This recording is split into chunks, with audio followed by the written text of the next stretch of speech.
주시면 너무 좋겠습니다. 오늘 하나님 말씀은 디모데전서 4장 7절 8절 말씀입니다. 우리 함께 말씀 봉독하겠습니다. 망령되고 허탄한 신화를 버리고 경건에 이르도록 내 자신을 연단하라. 육체의 연단은 약간의 유익이 있으나 경건은 범사에 유익하니 금생과 내생에 약속이 있느니라. 아멘. 지지난주에 한번 그 말씀을 제가 드렸어요.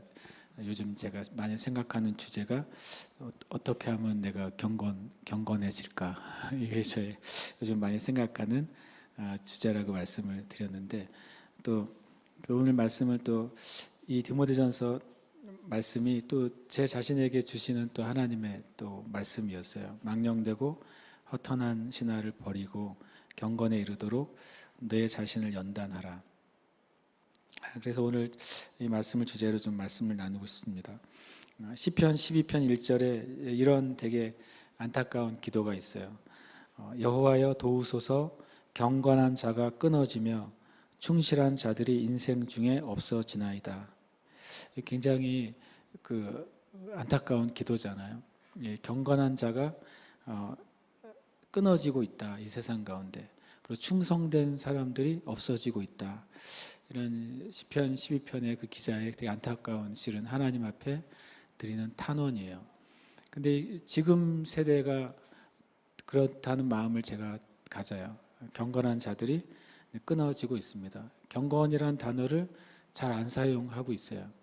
마치 경건은 그리스도인의 어떤 자유로운, 그리고 성령 안에서 자유가 풀어지는 신앙의 삶에 마치 브레이크를 거는 단어처럼 되어 버렸어요. 경건이라는 단어가요.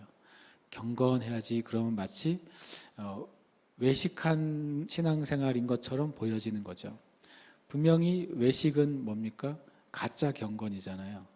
그러면 진짜 경건을 더 말해야 되고, 진짜 경건한 삶에 대해서 추구해야 되고, 진짜 경건한 삶을 높은 가치로 여겨야 되는데, 경건이란 단어 자체가 굉장히 퇴행적인 단어가 되어버리고 사용하지 않는 그 성경의 단어가 되어버린 것이죠.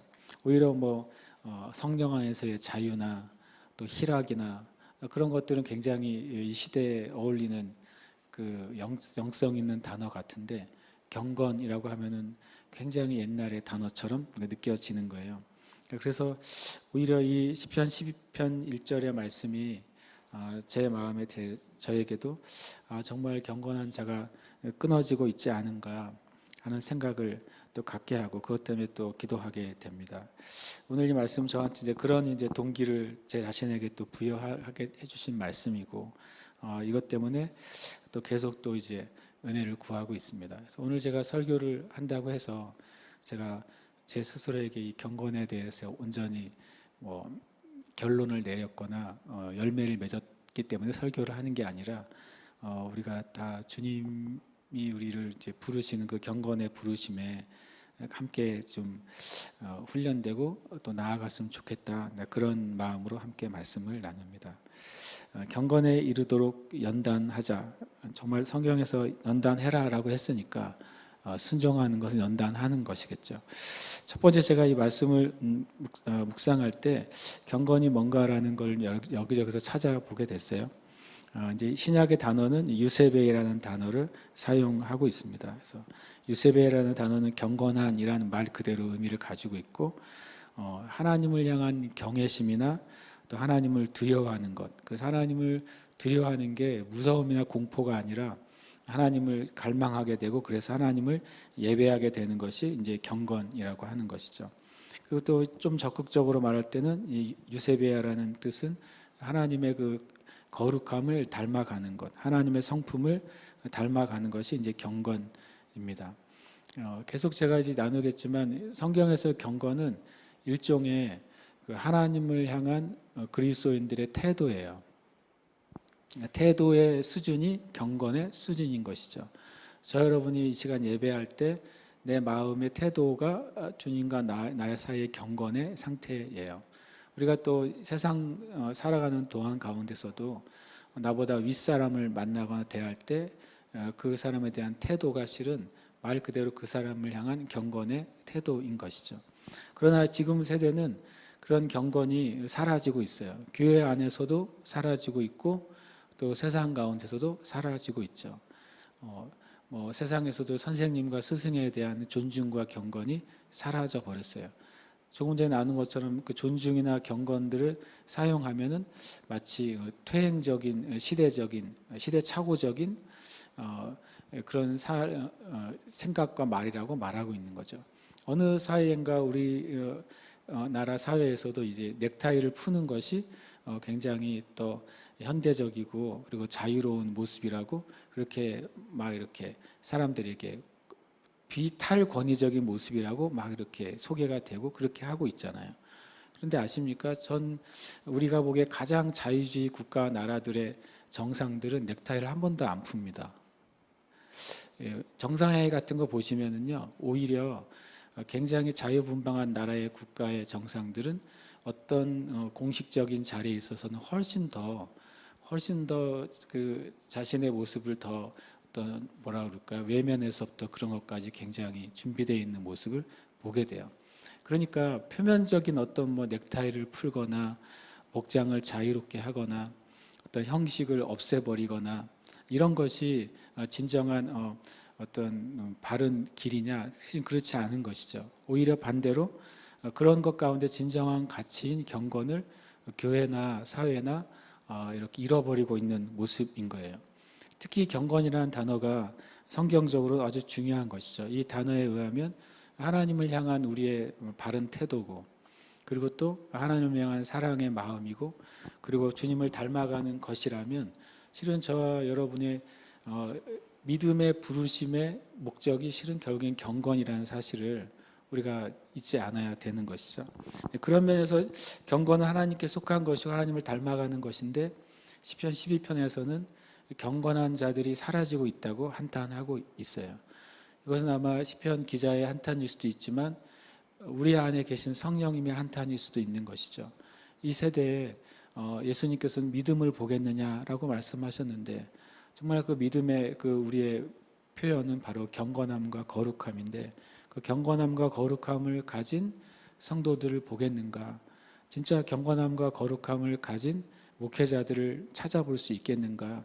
그것이 참 우리 교회의 실제적인 어떻게 보면 현실의 문제라고 저는 생각하게 됐습니다.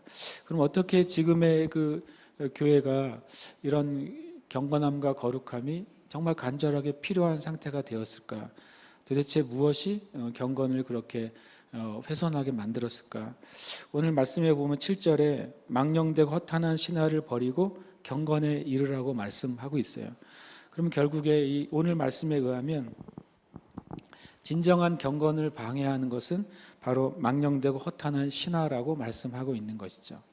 망령되고 허탄한 신화라고 하는 것이 우리 안에 들어오면 들어올수록 진정한 경건과 하나님을 닮아가는 그런 삶이 자꾸자꾸 퇴색되는 것이죠.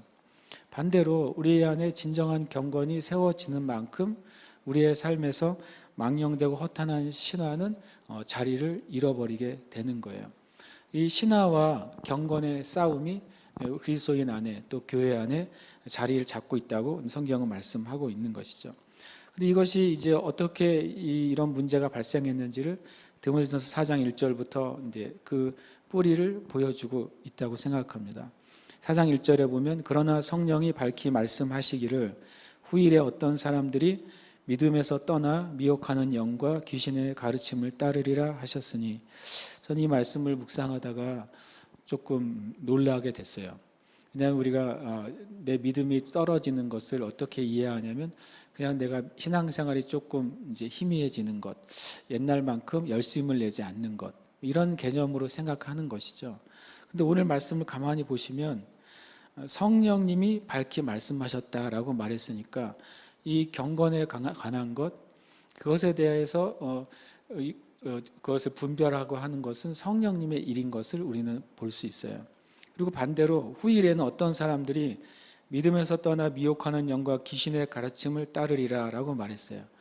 망령되고 허탄한 신화의 내용이 뭐냐면 믿음에서 떠나 미혹하는 영과 귀신의 가르침을 따르는 삶이 망령되고 허탄한 신화를 따르는 삶인 것인 거예요.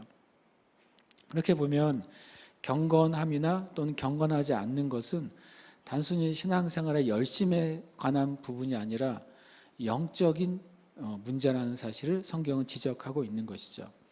경건한 사람은 성령님의 인도함을 따르는 삶 안에 있는 거예요.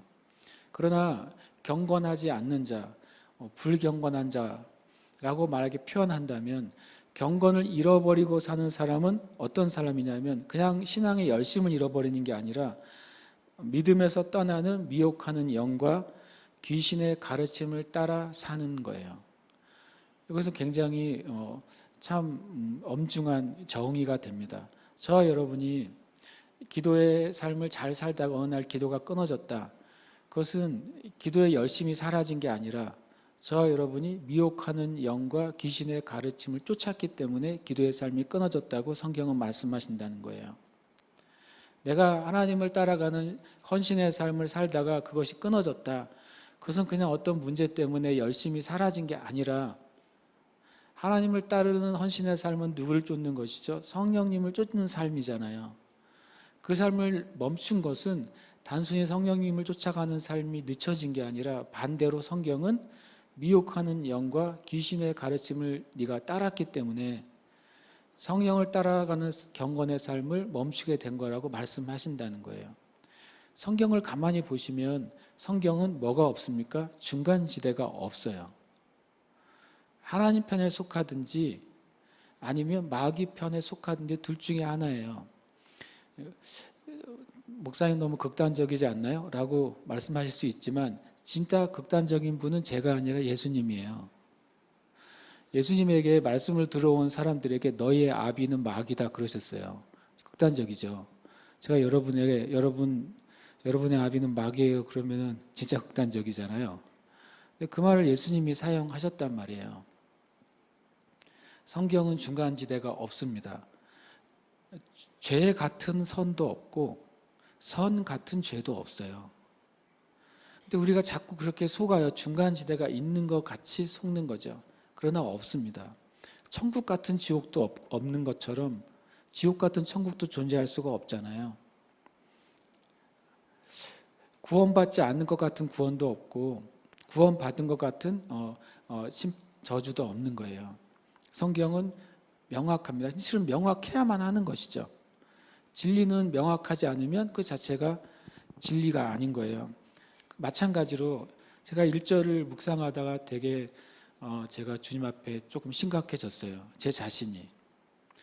다시 말하면 경건은 성령님을 쫓아가는 삶이에요. 경건하지 않는 삶은 믿음에서 떠나게 하는 미혹하는 영과 귀신의 가르침을 쫓아가는 삶이에요. 곧장 그것이 지옥에 간다는 의미를 말하는 게 아니래요. 예수를 믿는 삶 안에서도 세상의 가치관을 따라가고 세상의 기준을 따라가면서 살금살금 그 방향을 갈 수 있다는 거예요. 그렇게 하는 순간 지옥으로 떨어지는 건 아니에요. 그러나 분명히 하나님이 그 사람에게 주신, 우리에게 주신 진정한 삶을 살아가는 것은 아니고 하나님이 주신 삶을 살지 않기 때문에 하나님이 주시고자 하는 진정한 인생의 열매와 진정한 하나님의 축복을 받을 수 있는 길은 더 멀어지게 되는 것이죠. 나누고 싶은 건 그거예요. 우리가 경건한 삶을 사는 것, 경건하지 않는 삶으로 가는 것은 분명히 영적인 문제라는 거예요. 이것은 우리의 혼적인 열심이나 상태에 대한 문제가 아니다라고 하는 사실을 우리는 명확하게 이해해야 되는 것이죠. 그러면 이렇게 어떻게 또 경건으로부터 이 잘못된 신화가 우리를 멀어지게 하느냐? 디모데전서 4장 2절은 계속해서 이렇게 말씀하고 있습니다. 자기 양심이 화인을 맞아서 외식함으로 거짓말하는 자들이라. 이렇게 불경건으로 가는 영적인 과정은 한 번에 일어나는 것이 아니라 과정을 겪게 돼요. 1절에서 말하고 있는 미혹하는 영과 귀신의 가르침이 어떤 식으로 우리에게 작동을 하느냐. 첫 번째로는 우리의 양심을 무디게 만드는 일을 시작하는 것이죠. 죄에 대해서 무디게 만들어요. 지금처럼 죄에서 무뎌지게 만드는 세상이 없는 것 같아요. 신문을 펼쳐보면 극악한 범죄가 정말 그 기사를 읽고 싶지 않을 만큼 범죄들이 많이 일어나고 있어요. 지난주에는 제주도에서도 악한 범죄가 일어났었잖아요. 그 기사를 정말 읽고 싶지가 않을 정도로 악한 것이죠. 하도 악한 일들이 세상에 가득하니까 이런 문제가 생기는 거예요. 그리스도인들 안에 나는 저런 악은 행하지 않으니까 내가 하는 조금 불경건한 행위는 뭐 그렇게 큰 죄가 아니겠지라고 마음 깊은 곳에서 생각하는 것이죠. 내가 하는 작은 거짓말은 그렇게 큰 죄가 아니겠거니라고 우리가 생각하는 거예요. 세상이 너무너무 음란하니까 내 마음속에 일어나는 그 음란은 아주 작게 여겨지는 것이죠. 그래서 마귀는 이런 방식으로 그리스도인들의 그 양심을 무감각하게 만들어 가는 것입니다. 죄에 대해서, 불순종에 대해서, 이기적인 삶에 대해서 그것이 얼마나 심각한 영적인 문제인지에 대해서 심각성을 계속 훼손시키는 거예요. 조금씩 갉아먹어서 나중에는 우리가 주님을 정말 멀리 떠났을 때라도 그것에서 무감각하게 만들고 양심의 화인을 맞게 만드는 것이죠. 화인을 만든다고 하는 것은 이제 낙인을 찍는 것을 의미하죠.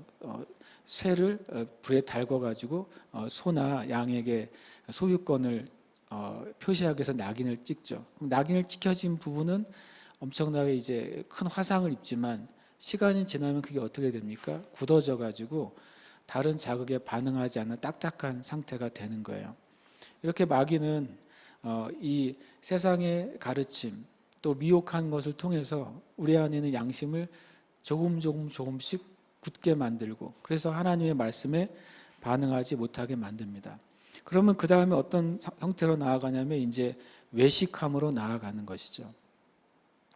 외식은 무엇이냐면 나의 진짜 의도를 감추기 위한 모든 언행을 외식이라고 하는 거예요. 이것은 참 우리가 깊이 우리가 주님 앞에 우리 자신을 돌아봐야 되는 거예요. 나의 진짜 목적을 감추기 위해서 그것이 아닌 것처럼 보이기 위해서 내가 행동하는 모든 행동과 말들 그것은 외식인 것입니다. 외식은 가짜 경건이에요. 그런데 실은 우리가 그 목적을 알지 못할 때에는 그 외식이 경건하게 보여요. 그 외식이 거룩하게 보이고 그 외식이 영적으로 보입니다. 그것은 예배 생활이나 또 기도나 또는 우리 일상생활에서도 끊임없이 일어날 수 있는 거예요. 정말로 경건한 사람은 어떤 사람이냐면요. 마음의 의도와 내 삶의 의도가 일치되는 사람이에요. 그래서 하나님이 경건하신 하나님이에요. 경건의 의미가 하나님처럼 되는 거라고 말씀드렸잖아요. 하나님을 닮아가는 것. 하나님은 하나님의 목적을 숨기지 않으세요. 그 하나님의 그 말씀을 숨기지 않으십니다. 우리가 주님 앞에 이 양심이 무뎌지는 만큼 외식이 늘어나게 돼 있어요. 다른 사람 앞에 내 속마음이 들키는 게 두려운 만큼 우리는 외식하게 돼 있어요. 다른 사람이 내 마음을 알게 되는 것이 껄끄러운 만큼 우리는 외식하게 돼 있습니다. 우리가 주님 앞에 이 외식을 정말 떨쳐버리도록 기도하는 건 정말 큰 문제예요. 이것은 정말 종교의 영에 해당됩니다. 이 미련함이 잘 벗겨지지 않고 저와 같이 모태신앙인 사람들은 어떤 면에서는 외식에 쩔어서 신앙생활을 해올 가능성이 크죠. 어떤 식으로 기도해야 되는지 어떤 식으로 예배해야 되는지 어떻게 말하고 행동하는지를 너무나 많이 자연스럽게 익힌 사람이에요. 제가 어렸을 때 제가 청년부 회장이었었는데 그때 우리 교회 새로운 친구가 한 명 왔어요. 와가지고 예배를 드리는데 전에는 이제 바닥에서 예배를 드리던 시절이 있었잖아요. 제가 외식 얘기를 하려고 그래요. 처음에 온 친구가 있었는데 처음 온 친구가 예배에 오자마자 나는 이제 양반다리로 앉아 있는데 무릎 꿇고 앉는 거예요. 근데 속으로 처음 본 애가 굉장히 경건하구나라고 생각했어요. 그리고 굉장히 예배 내내 속으로 다리도 안 저리나 할 정도로 1시간 반을 무릎 꿇고 예배를 드리는 거예요. 처음 온 친구가. 그래서 제가 그 외식에 속았어요. 그래서 그 친구가 진짜 하나님을 사랑하고 믿음을 가지고 있는 친구인 줄 알았어요. 나중에 봤더니 뭐 예전 말로 하면 진짜 진짜 날라리였던 것이죠. 세상에서도 날라리, 유명한 날라리.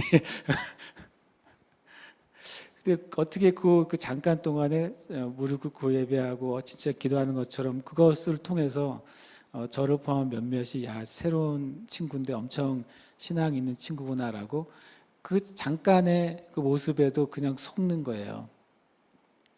나중에 보니까 다 뭐 먹을 것도 먹고 피울 것도 피우고 놀 것도 노는 훌륭한 친구였는데 실은 이 외식은 우리가 정말로 영적인 분별력이 없으면 나 자신도 속고 다른 사람에게도 속는 것이죠.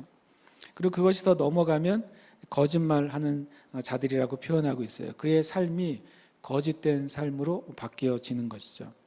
그래서 이 거짓말 마찬가지로 나의 목적을 숨기기 위해서 하는 모든 말과 행동이 거짓말이 되는 것입니다. 나의 유익을 위해서라면 나의 말과 행동과 표정과 몸짓까지도 우리는 거짓으로 만들어낼 수 있는 상태가 되는 것이죠. 이렇게 망령되고 허탄한 신화, 그것은 우리로 하여금 계속 이렇게 주님을 떠나게 만들게 됩니다. 그런 상태를 또 보여주는 예 중에 하나가 3절이 되는 것이죠. 혼인을 금하고 어떤 음식물을 먹지 말라고 할 터이나 이렇게 표현합니다. 이렇게 망령되고 허탄한 신화에는 크게 두 종류가 있어요. 하나는 금욕주의가 있고 하나는 신비주의가 있는 것이죠. 망령되고 허탄한 신화는 이런 것입니다. 하나님의 말씀으로부터 나오지 않는 그런 신앙의 방법들, 하나님의 말씀으로부터 나오지 않는 신앙의 어떤 비결들, 이런 것은 다 망령되고 허탄한 신화인 것입니다. 그 중에 가장 이제 우리가 잘 속고 우리가 참여하고 있는 것이 금욕주의예요. 영적인 금욕주의. 어떤 것을 금하고 남들보다 무엇을 안 하고 남들보다 무엇을 더 참고 살아가는 것, 그런 것이 더 경건한 삶이라고 우리가 착각하게 되는 것이죠. 그래서 사람들이 더 이런 육신의 삶을 제어하지 못하는 사람은 경건하지 않는 사람이라고 우리가 판단하게 되는 거예요.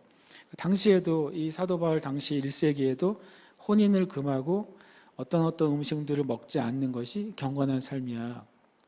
결혼하지 않고 가족을 이루지 않고 오직 주님께만 헌신하고 봉사하는 삶이 주님이 오시는 것을 준비하는 삶이지 라고 하는 그 육신적인 금욕주의가 엄청나게 팽배했어요.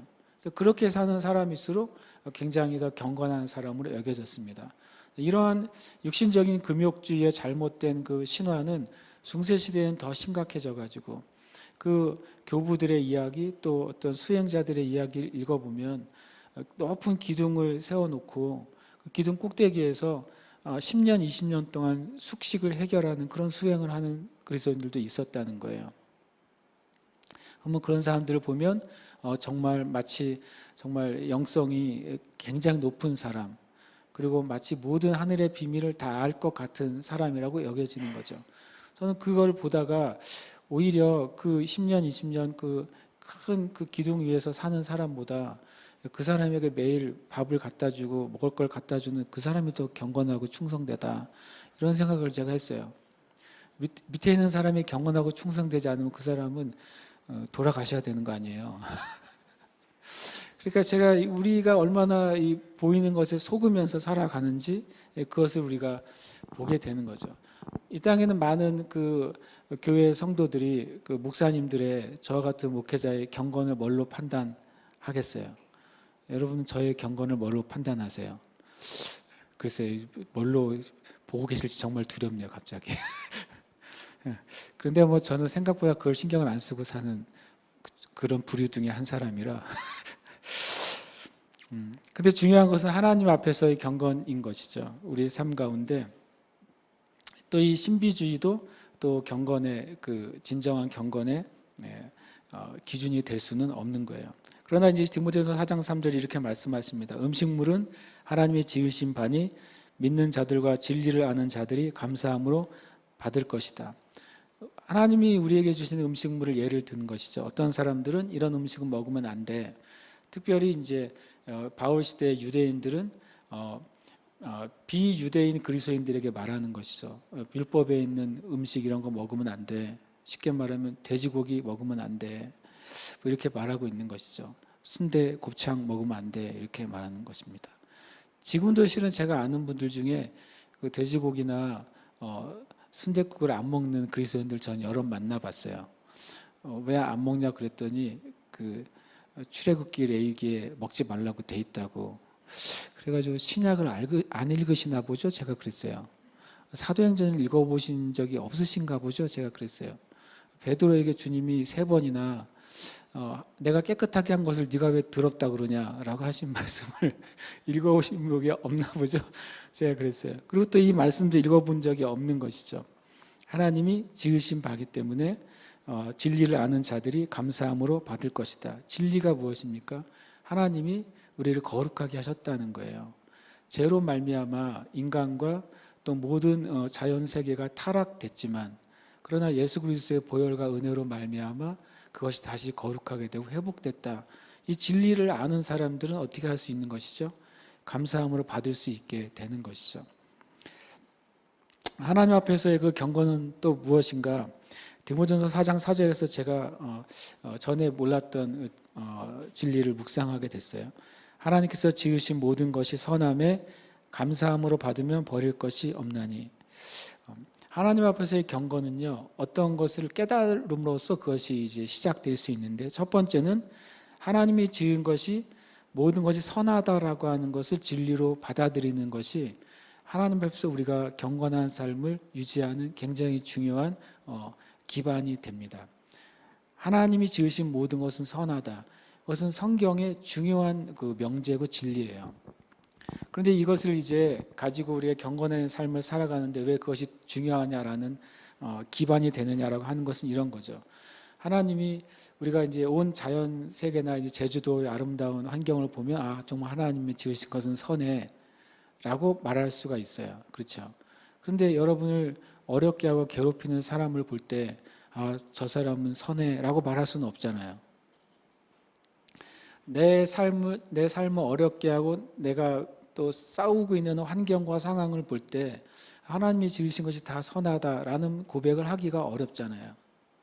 그런데 성경은 하나님께서 지으신 모든 것은 선하다라고 하는 것을 믿으라고 말씀하시는 거예요. 어떻게 하나님이 지으신 모든 것이 선하다라고 하는 것을 믿음으로써 내가 하나님 앞에서의 경건한 삶을 지켜낼 수 있느냐 하는 것이죠. 아까 말한 것처럼 나를 굉장히 어렵게 하는 사람이 있고 그 사람은 실제로 악하다고 생각을 해봅시다. 그 사람은 정말 악해요. 내가 생각해 악한 게 아니라 다른 사람이 보기에도 악해. 그런데 하나님은 그 사람을 선하게 지으셨다. 이것을 내가 어떻게 믿고 적용할 수 있느냐 하는 것이죠. 온 세상은 하나님의 선한 목적과 의도대로 창조됐어요. 그런데 죄 때문에 지금 보이는 상태가 된 것이죠. 여러분을 괴롭히거나 실제로 죄 가운데 있는 그 사람은 하나님이 선하게 창조하신 영혼이에요. 그런데 죄로 말미암아 그 사람이 지금 그 상태가 된 것이죠. 그래서 내가 나에게 악하게 대하는 사람 앞에서 어떻게 내가 경건을 지킬 것이냐, 이렇게 지켜야 되는 것이죠. 그 사람이 행하는 말과 행동은 악하죠. 그걸 내가 알아요. 그런데 그 사람을 처음 지으신 하나님의 그 목적과 의도는 선한 것이었어요.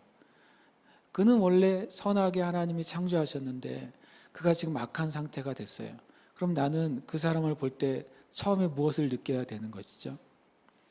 긍휼한 마음을 느껴야 되는 거예요. 그래서 내가 하나님 앞에서 내 경건을 지켜낼 수 있는 것이죠. 그 악을 부인하거나 부정하는 게 아니에요. 하나님의 선한 목적을 내가 믿기 때문에 그 악하게 된 상태를 불쌍히 여기고 긍휼히 여기고 우리는 중보할 수 있는 그 경건에 들어갈 수가 있는 거예요. 그렇지 않으면 우리는 악하게 된 그 상태와 늘 씨름하고 싸울 수밖에 없어요. 그러다 보면은 내가 하나님 앞에서의 경건의 태도를 지킬 수가 없는 것이죠. 그리고 두 번째 진리는 감사함으로 받으면 버릴 것이 없다고 하는 진리예요. 이 세상이 그렇게 타락되고 어그러져 있는 상태잖아요. 우리 자신 안에도 그런 것이 계속 존재한단 말이죠. 그럴 때 어떻게 이것을 내가 뛰어넘고 그것을 내가 받아들일 수 있는가? 그것은 바로 하나님께 대한 감사함으로 그것을 바꿀 수 있다고 성경은 말씀하고 있습니다. 이 감사는 엄청난 능력을 발휘하는 것을 우리는 볼 수 있습니다. 예수님께서 그 오병이어의 놀라운 기적을 행하실 때 주님이 하신 방법은 굉장히 단순한 방법이었어요. 오병이어의 그 작은 음식을 가지고 하나님께 감사 기도하십니다. 그리고 축복하죠. 그러니까 그 부족한 것이 무제한적으로 확장되는 역사가 나타난 것입니다. 또 예수님께서 나사로를 살리실 때도 똑같은 방법을 사용하십니다. 나사로가 죽었고 나흘이 지났어요. 그리고 이제 몸이 썩어서 냄새가 나기 시작했어요. 완전히 죽은 거죠. 그런데 주님이 그 앞에서 돌을 옮겨 놓으라고 하시고 뭐라고 말하냐면 하나님께 감사를 합니다. 아버지께 감사합니다. 하나님이 항상 내 기도를 들으시는 것을 감사합니다 라고 예수님께서 먼저 하나님께 감사하시죠. 그래서 이 죽음의 상태가 하나님께 올려진 감사로 인해서 바뀌어지기 시작하는 거예요. 부족한 상태가 하나님께 드려진 감사로 말미암아서 변화가 되기 시작한 것이죠. 그래서 우리가 우리의 삶을 괴롭히고 또는 우리가 믿음으로 살아가는데 장애물을 가져다 놓고 또 내가 믿음으로 씨름하고 있는 그 부분 안에서 하나님께 감사로 올려드리고 그것을 내가 받기 시작할 때 그 영역 가운데 놀라운 하나님의 그 역사가 임하기 시작하는 것입니다. 우리가 이 하나님 앞에서의 경건은 하나님이 모든 걸 선하게 지으셨다는 사실을 믿음으로써 우리는 지켜낼 수 있어요. 하나님 앞에서의 우리의 경건은 하나님 앞에 이 상황과 환경을 감사함으로 올려드림으로써 우리는 하나님과의 관계를 계속해서 유지할 수 있는 비결을 얻게 되는 것이죠. 우리가 모든 영적인 그런 진리와 은혜를 그 감사로 받지 못할 때 우리는 우리 주변에 대한 하나님의 은혜를 의심하게 되죠. 하나님의 살아계심까지도 의심하게 되고 우리의 신앙의 왜곡이 거기서 시작이 되는 것입니다.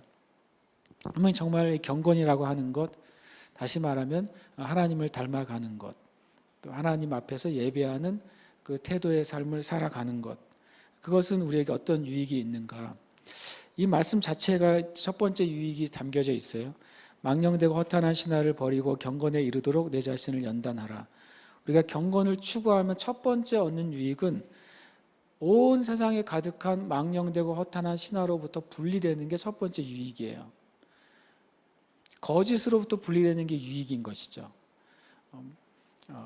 타락한 것으로부터 분리되는 게 유익인 거예요.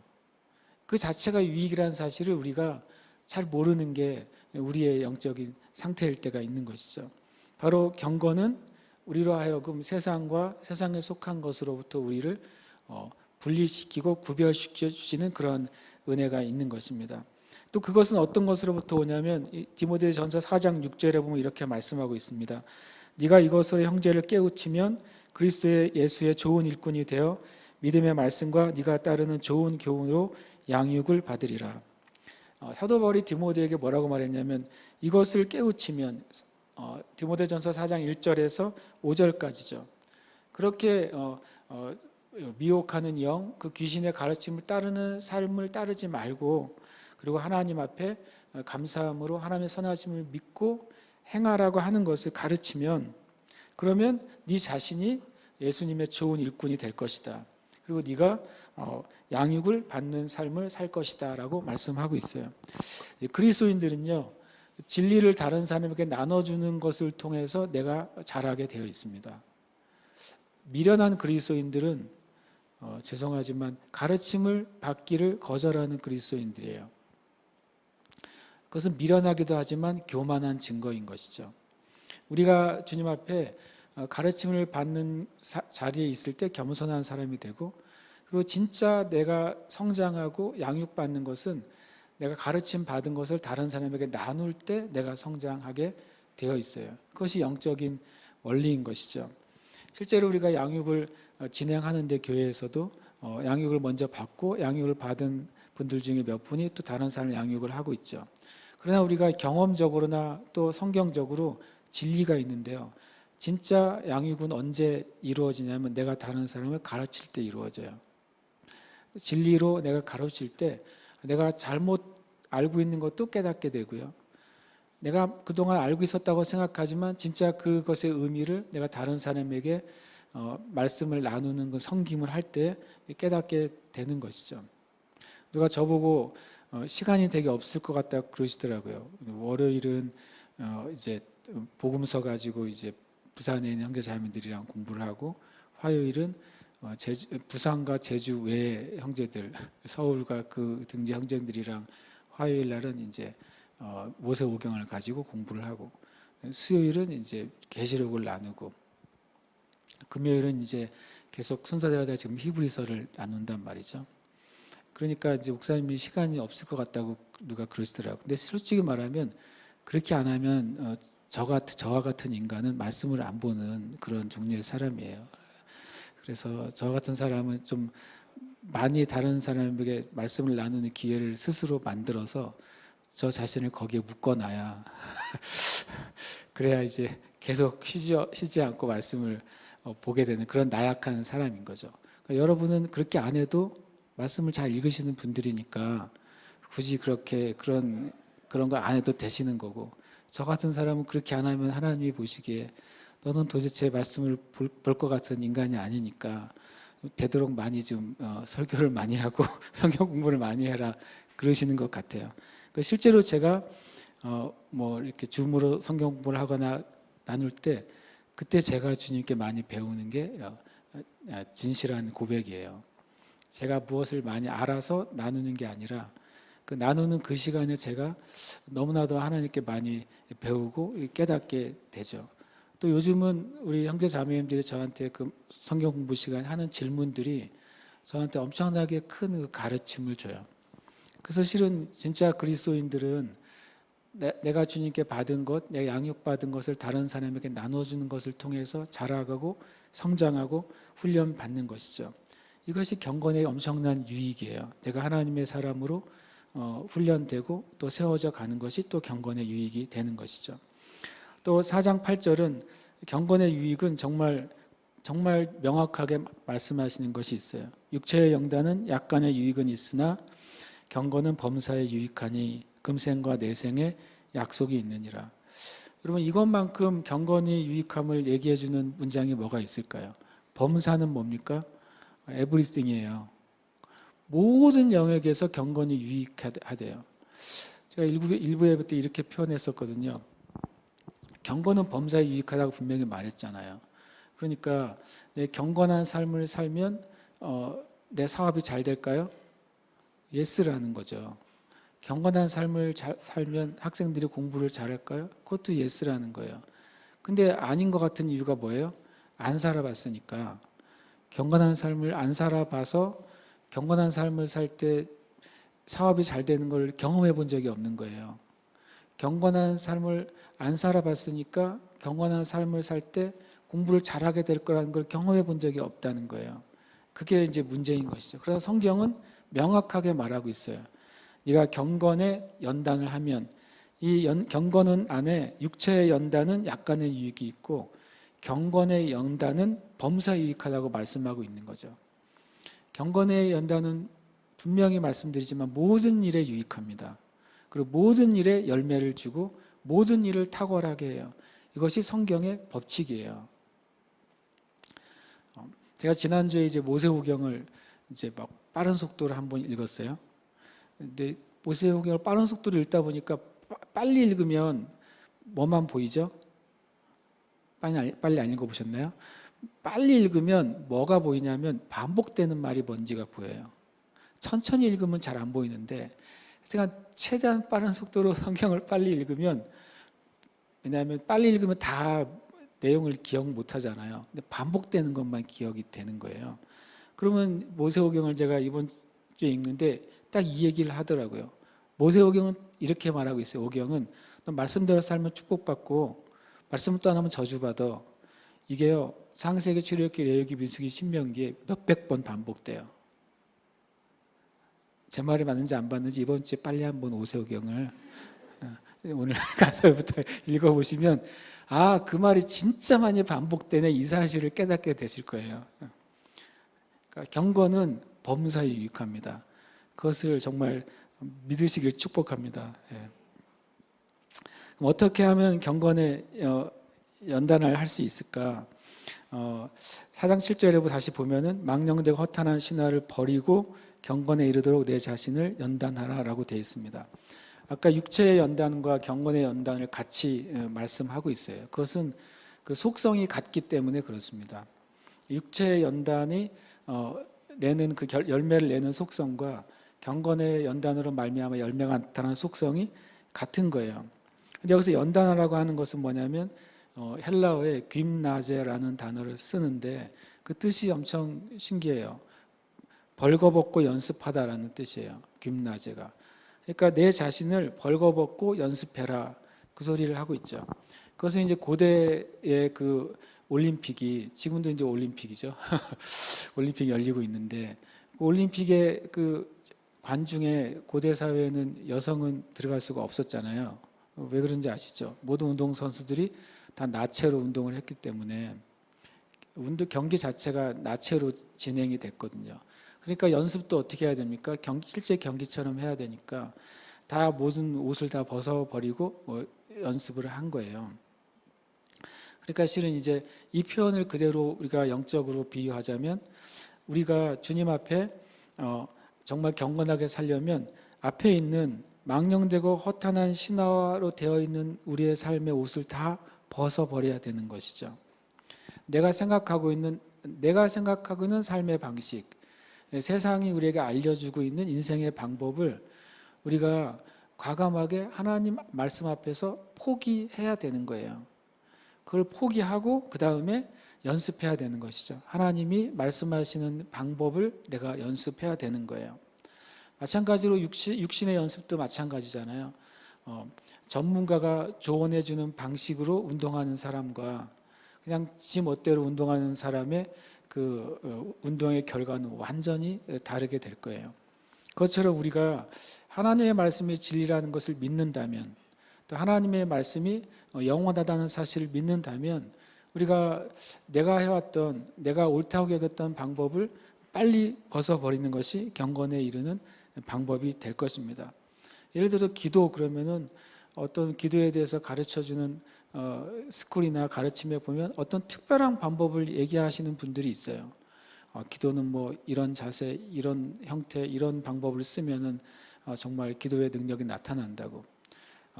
근데 그것을 가만히 볼 때 여러분 그분의 그 가르침이나 말씀이 철저하게 성경적이지 않으면 따르지 마세요. 철저하게라고 하는 말은 뭐냐면 10개의 가르침이 있는데 9개는 성경적인데 1개는 그 개인의 경험에서 나온 방법이다. 따르지 마세요. 물 한 컵에 깨끗한 생수에 100% 생수인데 거기에 0.0001mm 구정물을 타놓고 이거는 정말 99.9% 생수니까 안심하고 드세요. 여러분 드시겠어요? 그럴 수가 없는 것이죠. 그래서 우리가 진리를 얘기할 때 다 진리인데 하나만 비진린 거를 꼽아놓고 그것을 우리에게 전달해 줄 때 우리는 거절할 수 있는 지혜가 필요해요. 전적으로 성경적이어야 돼요. 경험에서 우러나오는 조언도 그 경험이 성경적인 경험이어야 되지만 우리는 받아들여야 되는 거예요. 그래서 육체의 육체의 연단이나 경건의 연단이나 똑같은 두 가지 법칙이 이제 이어지게 되는데요. 그것은 뭐냐면 하나는 지속성인 것이죠. 지속성이 없는 육체의 연단은 열매가 없어요. 마찬가지로 지속성이 없는 경건의 연단도 열매가 없어요. 우리가 주님께 예배 드릴 때 그것도 우리가 지속적인 예배의 삶을 사는 사람에게 진정한 경건의 기름 부음과 또 경건의 능력이 나타나는 거예요. 성경을 말씀 읽는 것도 마찬가지죠. 일주일 동안은 바쁘니까 월요일 날 100장 읽고 화수 목금 토는 쉬자. 그 사람은 경건의 열매를 맺기가 아주 어려울 거예요. 매일 한 장을 읽더라도 그 한 장이 정말 내 영혼의 양식처럼 읽는 사람, 그것을 5년, 10년 지속한 사람이 훨씬 더 경건의 능력을 우리가 기대해 볼 수 있는 것이죠. 여름 어떤 시즌에 어떤 세미나나 예전에 어떤 수련회나 그런 어떤 특별 집회에 가서 한번 은혜를 충분하게 받고 1년간 잘 살아야지. 그런 사람은 절대 경건할 가능성이 없는 것입니다. 그런 사람은 경건할 가능성이 없어요. 왜냐하면 경건은 지속성이 가장 기반으로 하고 있기 때문에 그렇습니다. 성경에서 경건한 사람의 대표적인 예가 누굽니까? 다니엘인 것이죠. 10대에서 90대에 이르기까지 그가 하루 3번 무너진 이스라엘의 회복을 위해 기도하기를 멈추지 않았어요. 그래서 그가 말년 때 고레스 왕이 등장하고 그 예레미야 예언 그대로 이스라엘이 회복된 것이죠. 지속성이 없는 경건은 의미가 없어요. 저와 여러분 안에 그 지속성 있는 경건이 회복되시길 축복해요. 두 번째 이 연단의 법칙은 확장성이 있어야 돼요. 육체 연단을 한다고 해서 오늘 푸시업을 한번 하고 내일도 한번 하고 나는 지속적으로 할 거야. 10년간 하루에 한 번씩만 해보세요. 10년 뒤에도 하루에 한 번 하실 거예요. 그렇죠? 그런데 이 지속성에다 확장성이 필요한 것이죠. 오늘 한 번 했으면 내일 내가 푸시업을 2번 하려고 노력할 때 그때 어떻게 됩니까? 내 몸의 건강과 근육이 확장이 되는 거예요. 그리고 계속 하다 보면 그것이 확장이 되는 거죠. 제가 집에서 하는 운동 별로 없고 턱걸이를 하는데 어느 기사를 보고 너무 충격을 받아가지고 하게 됐는데 우리나라의 세계 기네스북 턱걸이 보유자가 한국인이더라고요. 그분이 턱걸이를 시작한 나이가 50세더라고요. 세계 기네스 기록을 세운 나이가 70세였어요. 제가 그 기사를 읽고 그 할아버님이 아직 생존해 계신 것 같아요. 그러니까 계속 그분이 그냥 자기의 삶에서 계속 그냥 턱걸이를 했더니 제가 숫자를 정확히 기억을 못하는데 한 번에 쉬지 않고 첫 번째 세운 기네스가 600 몇 번 있더라고요. 그러니까 처음에는 아마 한 번도 못했을 거예요. 그분이 지속적으로 하고 계속 확장할 때 놀라운 열매가 맺혀진 거죠. 근데 영적으로는 이거보다 훨씬 더 중요한 것입니다. 우리의 삶이 말씀과 기도의 삶이 지속적일 때 바른 지속은 자연스럽게 바른 확장을 가져와요. 저와 여러분이 진실하게 말씀을 묵상하고 있다면 여러분은 자연스럽게 더 많은 양의 말씀을 읽게 될 수밖에 없을 거예요. 근데 여러분이 만약에 말씀을 내가 계속 읽고 있는데 읽을수록 지루해져요. 읽을수록 졸려요. 읽을수록 더 많이 못 읽겠어요 라고 한다면 죄송하지만 바른 지속을 하는 게 아니라 외식을 하고 있는 거예요. 우리가 진짜 하나님의 말씀이 나에게 생명의 말씀이 되기를 간절히 주님께 구하면서 우리 말씀을 읽어야만 되는 것이죠. 그러다 그 말씀의 한 구절이 한 단어가 내 영혼에 새겨지기 시작하면 그 은혜는 또 다른 말씀으로 불이 옮겨 붙도록 우리를 이끌으시는 거예요. 기도도 마찬가지로 그렇게 돼야 되는 것이죠. 어떨 때는 우리는 내가 이 나라를 위해 교회를 위해 형제 자매들을 기도하는 의무감으로 기도할 수도 있어요. 그러나 그 의무감의 기도가 진실하게 될 때 거기에는 계속 주님은 기름 부어 주시고 그 기도를 깊이 확장시켜 주시는 것이 자연적인 현상인 것이죠. 저 여러분이 오늘 이후로 그렇게 경건의 연단이 확장되는 은혜가 있으시길 축복합니다. 그럼 어떻게 연단을 할까? 성경은 너무 지극히 당연한 답을 주고 있어요. 디모데전서 4장 5절은 하나님의 말씀과 기도로 거룩하여집니다. 위에 있는 가짜 경건에 대해서 주님 그것을 반론하면서 하는 한 문장이지만 이것은 전체 경건의 비밀을 우리에게 보여주는 문장이 됩니다. 하나님의 말씀과 또 기도로 거룩하게 되는 것이죠. 여러분과 제가 하나님을 닮아가는 유일한 길은 하나님의 말씀을 먹음으로써만 일어날 수 있어요. 우리가 우리 안에 충만한 그 영성을 소유하게 되는 것은 진정한 기도를 통해서만 올 수 있는 것이죠. 그 외에 다른 방법을 성경에서 말씀하고 있지 않아요. 예배가 왜 중요할까요? 예배 안에는 하나님의 말씀과 기도가 연합되어 있는 하나님의 그 은혜의 놀라운 수단이기 때문에 그렇습니다. 예배는 우리가 실은 받기 위해서 드리는 하는 행위가 아니라 주님께 드리기 위한 행위죠. 그런데 우리가 하나님께 드릴 때 하나님은 그때 우리가 주님께 드리는 그 어떤 것보다도 더 큰 은혜로 우리에게 보상하시는 것을 우리가 아는 것입니다. 여러분, 우리가 말씀과 기도로 거룩해진다고 말하고 있어요. 저와 여러분이 하나님의 말씀을 먹고 또 기도할 때 내 삶의 영역들이 하나하나 거룩해지는 것입니다. 거룩이 뭡니까? 거룩은 더러운 것이 제거되는 것을 거룩이라 그래요. 히브리어에서 카도시가 거룩인데요. 그것이 끊어내다라는 뜻인 것이죠. 만약에 이만한 빵 한 덩어리가 한쪽 끝에 먼지가 묻었으면 먼지가 묻은 영역을 떼어내는 것을 카도시라고 하는 것입니다. 너희는 거룩하라라고 말씀하신 주님의 말씀은 내 삶 가운데서 하나님의 말씀에 합당하지 않는 그 삶을 잘라내는 것, 그것이 우리가 하나님 앞에서 거룩하게 되는 삶인 것입니다. 저와 여러분 안에 이 거룩함의 습관이 없으면 그 거룩함의 은혜도 없어요. 여러분 안에 이 거룩함의 모양도 필요해요. 내 기도에 정기적인 기도의 습관, 말씀 읽는 정기적인 훈련, 그것이 있을 때 그것은 마치 우리의 영적인 그릇이 돼서 거기에 기도의 능력을 부어 주시는 것이고 또 말씀의 지혜를 부어 주시는 거예요. 내가 하나님 앞에 그 빈 그릇을 가지고 나가지 않는데, 내가 기도하는 내 삶의 습관을 주님 앞에 세워가지 않는데 어떻게 하나님께서 기도의 능력을 거기에 부어 주실 수 있겠어요? 내가 하나님의 말씀을 날마다 말씀을 읽는 내 삶의 그 습관의 그릇을 준비하지 않는데 어떻게 지혜와 계시의 영을 우리에게 부어주셔서 우리가 주님의 뜻을 깨닫도록 주님이 그것을 채워주실 수가 있겠어요? 여러분, 거룩함의 습관이 없으면 거룩함의 능력도 없습니다. 저와 여러분이 오늘 이후로 그 습관을, 그 연단을 조금씩이라도 만들어 가시길 축복해요. 회개하라는 말은 굉장히 기분 나쁜 말이지만 회개하라는 말처럼 축복된 말이 없는 거예요. 우리는 회개해야 돼요. 내가 지금까지 나의 인생의 영적인 영역에 이렇게 문제가 있는 것은 딱 한 가지예요. 우리의 삶에 경건의 연단을 하지 않은 것이죠. 그래서 주님이 부어주셔도 나 안에 그것이 쌓일 수가 없는 것입니다. 주님은 주시지만 내가 그걸 담을 수 있는 준비가 되어 있지 않는 거예요.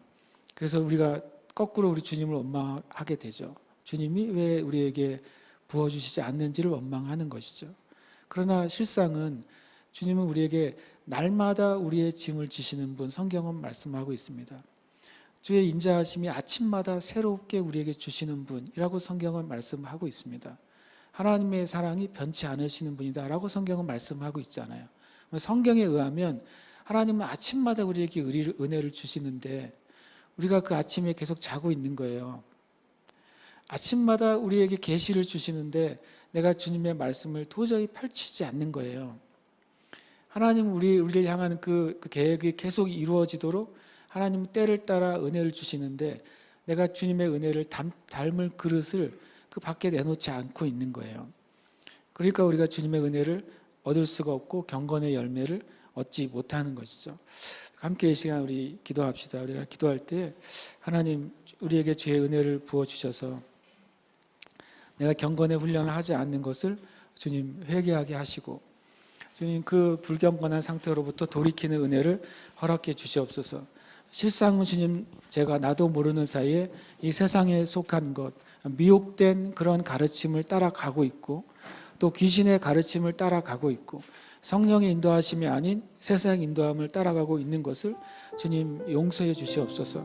나도 모르는 사이에 성경적인 방법의 경건함과 성경적인 방법의 축복이 아니라 누군가에게 들은 그런 신화와 같은 방법들, 마치 세상 사람들이 바른 사업을 해서 돈을 구하고 바른 부를 얻기를 원하지 않고 도박을 통해서 돈을 얻으려고 하는 것처럼 우리도 영적인 성장을 마치 그런 하나님이 원하시지 않는 새롭고 신비한 방법 가운데 그런 일이 있는 것처럼 그것을 쫓아갔던 그것을 주님 우리가 회개합니다.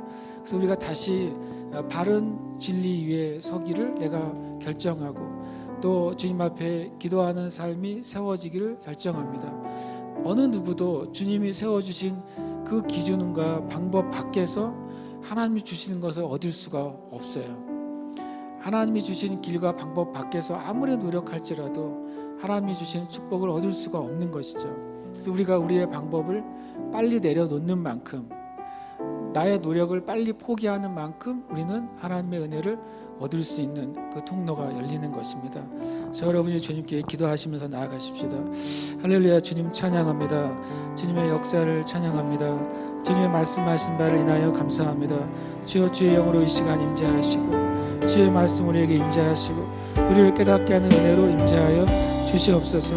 하나님, 모두 우리의 마음과 생각이 오직 주님을 구하는 자리에 있게 하시옵소서. 주님, 오직 말씀과 기도로 거룩해진다고 말씀하셨습니다. 주님, 우리가 주님 앞에 말씀을 사모하지 않는 죄를 회개합니다. 기도하지 않는 죄를 회개합니다. 참으로 주께 기도하지 않으므로 주님의 응답을 우리가 보지 못했습니다. 기도를 포기함으로 주님의 응답을 보지 못했습니다. 하나님, 우리가 말씀을 지속적으로 먹지 않으므로 말씀의 능력과 말씀의 열매를 보지 못했습니다. 하나님, 우리가 그래서 우리의 마음이 왜곡되고 하나님, 우리의 마음이 주님의 뜻에서 빗나갔습니다. 주님, 이 시간 구하오니 우리에게 참된 경건이 회복되게 해주시옵소서. 주님 앞에서 바른 태도가 회복되게 해주시옵소서. 사람이 아니라 하나님 앞에서 바로 서는 은혜가 있게 해주시고 진리 앞에 바로 서는 은혜가 있게 해주시옵소서. 한없이 우리의 삶 가운데 있는 하나님 그 망령되고 허탄한 신화, 하나님께서 오지 않은 그 방법들을 우리가 포기하고 오직 살아계신 하나님을 더 구하고 그 안에서 나아가는 은혜가 있게 하여 주시옵소서. 능력과 은혜 안으로 이끌어 주시옵소서. 오 주님, 은혜 베풀어 주시옵소서. 오 주님, 은혜 베풀어 주시옵소서. 진리 안으로 우리를 이끌어 주시옵소서. 거룩하심 안으로 우리를 이끌어 주시옵소서. 아멘. 주님 감사드리고 찬양합니다. 영광 가운데 계신 주님을 인하여 감사합니다. 영광 가운데 계신 주님을 인하여 감사합니다. 오 주님, 은혜 내리시옵소서. 할렐루야, 할렐루야. 바라보사라바라케 아라바라바라바스. 오 이렇게 하라에사라바라바라비라라바라바라바스. 오 라바라리에스라바라바라바라바스. 하나님 아버지, 우리 안에 하나님의 경건이 회복되지 않으면 하나님 이 세대의 교회의 소망이 없습니다. 하나님 경건이 회복되지 않으면 이 세대의 목회자들에게 소망이 없습니다. 참된 경건이 회복되지 않으면 하나님 아버지, 하나님 주님 성도들에게 소망이 없습니다. 하나님의 경건을 회복하기 위해서 애쓰게 하시고 우리의 삶을 드릴 수 있도록 주님 역사하여 주시옵소서. 주님, 우리의 마음에 회개하고 회심을 주시고 돌이키는 은혜를 허락해 주시옵소서. 돌이키는 은혜를 허락해 주시옵소서. 돌이키는 은혜를 허락해 주시옵소서. 오라바라라스 커바라바라바라바스. 주여 은혜를 베풀어 주시옵소서. 주님 지금 찬양합니다. 아멘 아멘. 에르스코라바라바라바라바라바스. 아멘 아멘. 주님 감사합니다. 하나님 감사합니다. 그동안 우리가 쫓아왔던 그 망령되고 허탄한 신화, 하나님의 뜻이 아닌 길을 하나님께 나아가는 방법이라고 생각했던 그 모든 방법들을 주님 우리가 내려놓습니다. 그래서 성경의 길, 성경에서 말씀하시고 제시하시는 그 길을 따라가기로 다시 한번 우리가 결단합니다. 주님, 이 결단에 성령님의 의지를 부어주시고 우리 연약한 의지 안에 하나님의 그 말씀의 의지가 더해지게 해주시옵소서. 그래서 우리가 이 주님 경건의 연단을 포기하지 않게 해주시고 경건의 연단으로 말미암은 놀라운 성숙과 성장과 주님의 약속의 열매들을 보게 하여 주시옵소서. 사랑하는 성도들의 모든 삶의 영역 가운데 그 열매가 나타나도록 축복하여 주시옵소서. 감사드리며 살아계신 예수 그리스도의 이름으로 기도드립니다. 아멘.